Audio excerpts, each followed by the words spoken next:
Assalamualaikum warahmatullahi wabarakatuh. Bagaimana anak-anakku kelas 8 kabarnya hari ini? Semoga kalian selalu sehat dimanapun kalian berada. Oke, kemarin kita setelah minggu kemarin kita membahas soal-soal yang saya berikan. Terus minggu kemarin juga saya memberi materi sedikit mengenai letak geografis negara-negara ASEAN. Oke, jadi ini ada beberapa negara yang ingin saya berikan atau jelaskan di minggu ketiga atau di materi kedua ini, yaitu negara kita, yaitu negara Indonesia. Kenapa sih kok saya memilih negara Indonesia? Kan padahal kita hidup di Indonesia. Kenapa, apa yang harus kita ketahui lagi tentang negara kita seperti itu? Ya, itu pertanyaan cukup menarik sebetulnya. Tapi karena ini adalah saya ingin memberikan bekal terhadap kalian semua. Jadi bekal ini sangat membantu atau pengetahuan sedikit mengenai Indonesia. Banyak juga para petinggi, para pejabat kita itu tidak mengetahui kayak Pancasila ya, sila kelima itu seperti apa. Terus beberapa juga tidak hafal mengenai lagu kebangsaan kita. Terus banyak sekali hal-hal yang mendasar yang tidak kita ketahui terhadap negara kita. Makanya saya kenapa kok memilih negara Indonesia, karena saya ingin membekali kalian sejak dini, sejak mulai SMP, sejak materi ini terhadap profil negara Indonesia. Jadi negara Indonesia itu dilambangkan dengan bendera merah putih, kemudian ibu kotanya Jakarta, pemerintahnya berbentuk republik, bahasa utamanya yaitu bahasa Indonesia, agama utamanya itu ada 6, yaitu Islam, Kristen, Hindu, Buddha, Katolik, dan Konghucu, dan sebagainya. Itu bisa kalian baca sendiri. Jadi ini ada beberapa catatan mungkin yang bisa saya jelaskan.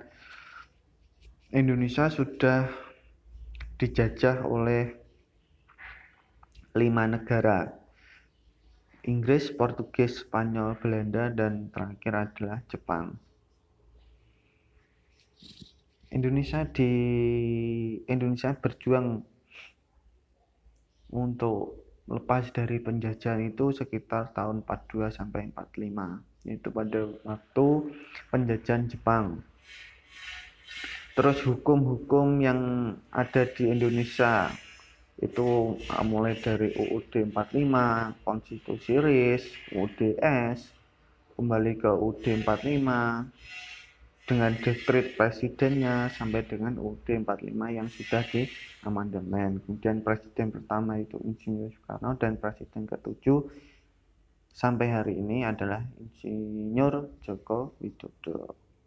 Terus kita masuk ke keadaan alamnya. Indonesia itu merupakan negara kepulauan terbesar di dunia, salah satunya. Menurut data BIG atau Badan Informasi Geografi Geospasial, itu jumlah pulau di Indonesia itu mencapai 13.466 dengan luas daratannya 1.922.570 km persegi dan luas perairannya yaitu 3.257.483 km persegi. Terus letaknya itu di antara 95 pt sampai dengan 141 pt dan di antara 6 derajat LU sampai dengan 11 LS dan diapit 2 benua. Indonesia juga dilewati beberapa sirkum, ada sirkum Pasifik dan sirkum Mediterania, terus juga ada sirkum lempeng Asia, Indo Australia, dan lempeng dasar Pasifik. Ini adalah salah satu sirkumnya, peta tektonik yang ada di Indonesia. Makanya Indonesia itu sering terjadi gempa baik tektonik maupun vulkanik. Terus iklimnya. Nah, iklim Indonesia itu karena dilewati garis khatulistiwa makanya beriklim tropis. Dan negara yang dilewati iklim tropis itu memiliki 2 musim saja, yaitu musim kemarau dan musim hujan. Ini adalah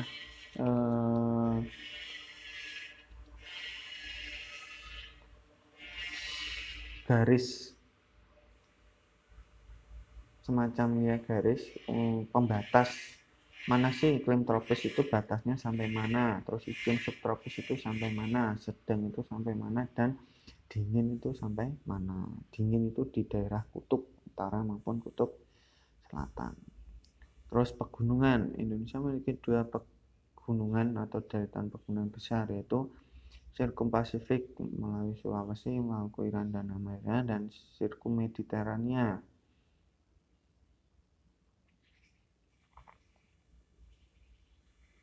Terus kemudian puncak relief atau puncak tertinggi di Indonesia itu terdapat di Jayawijaya, yaitu 4.484 meter dari permukaan laut atau MDPL.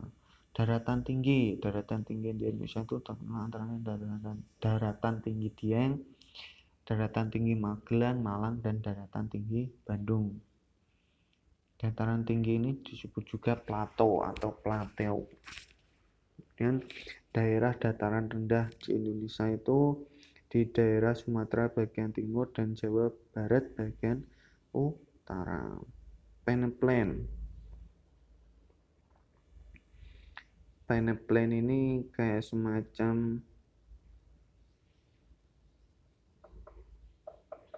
bentang alam sisa terus kemudian menjadi sebuah daratan. Ini kayak semacam di daerah Bangka Belitung, kayak semacam pulau yang muncul akibat dari surutnya air laut. Nah, ini peneplain itu namanya.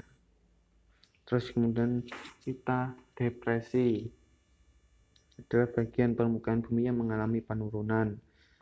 Nah, ini ada juga seleng dan basin juga.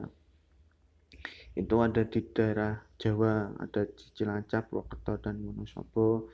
Kemudian beberapa contoh relief dasar laut di Indonesia, itu ada palung laut itu di Minangkabau, lubuk laut di Laut Sulu, punggung laut di Sibuga, Sinelus, gunung laut di Krakatau, ambang laut di Gibraltar,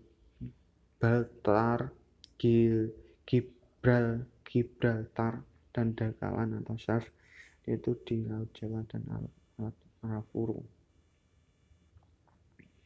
Terus keadaan perairan Indonesia itu banyak juga, mulai dari laut, sungai, danau, dan air tanah, dan sangat kaya mengenai jumlah ikannya atau jenis ikannya.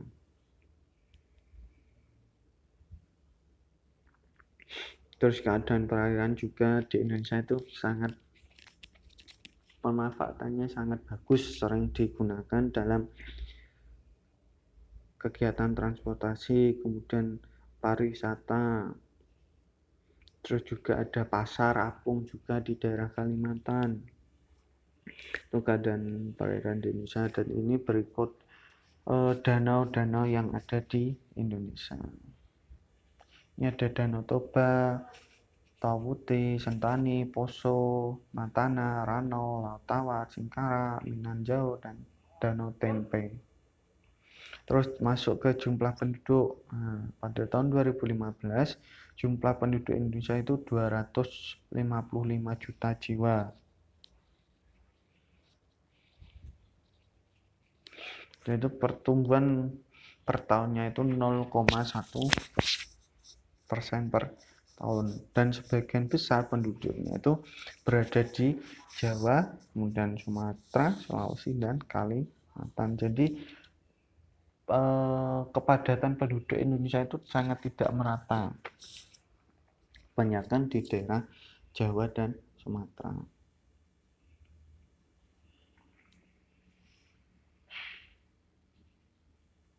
Terus etnis, suku, ini terdapat suku Jawa yang paling banyak, kurang lebih 45% di Indonesia, kemudian disusul Sunda dan Madura.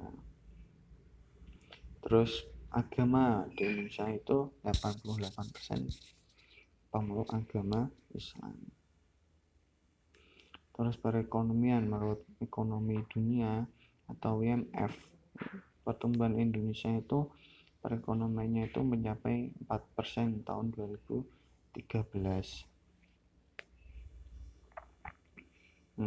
Pertumbuhan ekonomi agak kurang jelas. Indonesia itu dalam perekonomian itu sangat mengandalkan sektor minyak dan gas atau migas, serta sumber daya alam berupa bahan mentah seperti hutan, serta hasil pertanian dan ikan.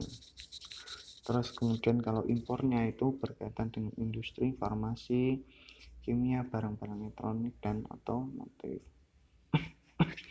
Terus masuk ke sumber daya alamnya. Sumber daya alam di Indonesia itu sangat banyak, sangat melimpah malah, mulai dari minyak, migas, terus mulai dari pertanian, perikanan, sangat banyak sekali. Itu kalian bisa baca sendiri. Terus masuk ke kerjasama.